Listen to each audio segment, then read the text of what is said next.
السلام عليكم ورحمة الله ومرحبا بكم في فيديو جديد على قناتكم صديق لبنان.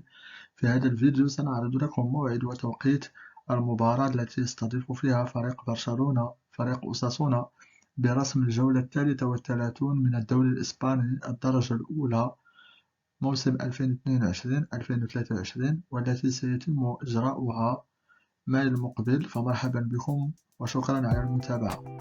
قبل الخوض في تفاصيل المباراة لا بأس من التذكير بنتائج المباريات السابقة للفريقين، حيث فاز فريق برشلونة في مباراته الأخيرة أمام ريال بيتيس ب4 أهداف بدون رد، وأيضا انهزم فريق أوساسونا أمام ريال سوسيداد بهدفين مقابل لا شيء.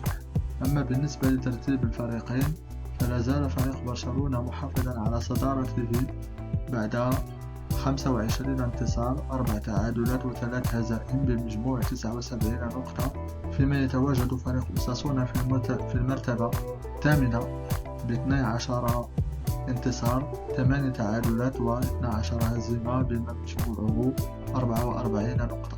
آخر مواجهة مباشرة جمعت الفريقين كانت بتاريخ 8 من نوفمبر الماضي، وفاز فيها فريق برشلونة أمام فريق أوساسونا بهدفين لهدف واحد في الميدان.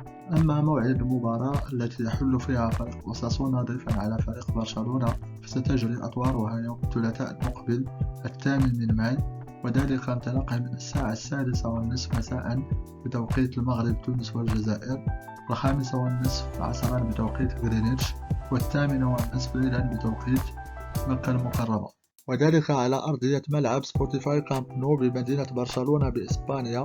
إذا كانت هذه تفاصيل المباراة، شكرا لكم على المتابعة، فرجة ممتعة وإلى اللقاء في فيديو قادم إن شاء الله.